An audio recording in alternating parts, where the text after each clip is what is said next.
जय श्री कृष्ण। राधे राधे। एकादशी तिथि का हमारे सनातन हिंदू धर्म में विशेष महत्व होता है। यह दिन जगत के पालनहार भगवान विष्णु को समर्पित होता है।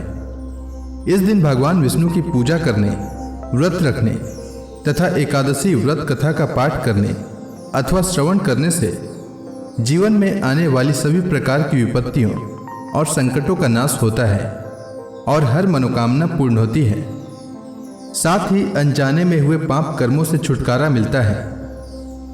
हर महीने में 2 एकादशी पड़ती है, एक शुक्ल पक्ष में और दूसरा कृष्ण पक्ष में।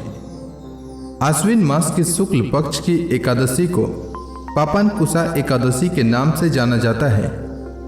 पाप रूपी हाथी को व्रत के पुण्य रूपी अंकुश से भेदने के कारण ही इसका नाम पापानकुशा एकादशी हुआ। इस दिन मौन रहकर भगवत स्मरण तथा भजन कीर्तन करने का विधान है। इस प्रकार भगवान की आराधना करने से मन शुद्ध होता है और मनुष्य में सद्गुणों का समावेश होता है। धार्मिक मान्यताओं के अनुसार इस एकादशी का व्रत करने से मनुष्य को कठिन तपस्या के बराबर पुण्य मिलता है। महाभारत काल में स्वयं भगवान श्री कृष्ण ने धर्मराज युधिष्ठिर को पापानकुशा एकादशी का महत्व बताया। भगवान श्री कृष्ण ने कहा कि यह एकादशी पाप का निरोध करती है, अर्थात पाप कर्मों से रक्षा करती है। इस एकादशी के व्रत से मनुष्य को अर्थ और मोक्ष की प्राप्ति होती है। इस व्रत के प्रभाव से मनुष्य के संचित पाप नष्ट हो जाते हैं। इस दिन श्रद्धा और भक्ति भाव से पूजा तथा ब्राह्मणों को दान और दक्षिणा देना चाहिए। इस दिन सिर्फ फलाहारी किया जाता है। इससे शरीर स्वस्थ व मन प्रफुल्लित रहता है। आइए जानते हैं पापानकुशा एकादशी का शुभ मुहूर्त। आश्विन मास के शुक्ल पक्ष की एकादशी तिथि का प्रारंभ 2 अक्टूबर 2025 को शाम 7:10 से होगा और एकादशी तिथि का समापन 3 अक्टूबर को शाम 6:32 तक होगा। उदया तिथि के नियमानुसार आश्विन शुक्ल पक्ष की एकादशी 3 अक्टूबर को है, इसलिए पापानकुशा एकादशी व्रत 3 अक्टूबर को रखा जाएगा। पापानकुशा एकादशी व्रत का पारण अगले दिन 4 अक्टूबर को सूर्योदय के बाद किया जाएगा।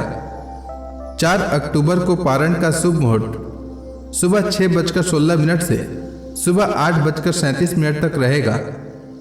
3 अक्टूबर को सूर्योदय का समय सुबह 6:15 और सूर्यास्त का समय शाम 6:05 रहेगा। अब आइए जानते हैं 3 अक्टूबर के शुभ समय। इस दिन ब्रह्म मुहूर्त सुबह 4:38 से सुबह 5:26 तक रहेगा। अभिजीत मुहूर्त सुबह 11:46 से दोपहर 12:34 तक। विजय मुहूर्त दोपहर 2:08 से दोपहर 2:55 तक। गोधली मुहूर्त शाम 6:05 से शाम 6:29 तक और अमृत काल रात 10:56 से रात 12:30 तक रहेगा। 3 अक्टूबर को राहु काल सुबह में 10:41 से दोपहर 12:10 तक रहेगा। शास्त्रों के अनुसार राहु काल दिन का अशुभ समय होता है। इस समय कोई भी शुभ कार्य नहीं करना चाहिए। अब आइए जानते हैं पापानकुशा एकादशी व्रत की पूजा विधि। एकादशी का व्रत 10वीं तिथि की शाम सूर्यास्त के बाद से शुरू हो जाता है और एकादशी का व्रत द्वादशी तिथि पर समाप्त होता है। 10वीं तिथि पर सूर्यास्त से पहले भोजन कर लें।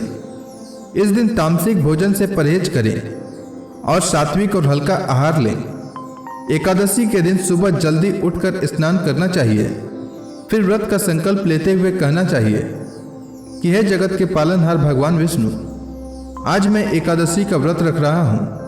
मेरा यह व्रत निर्विघ्न पूरा हो जाए, इसकी शक्ति प्रदान करने की कृपा करें।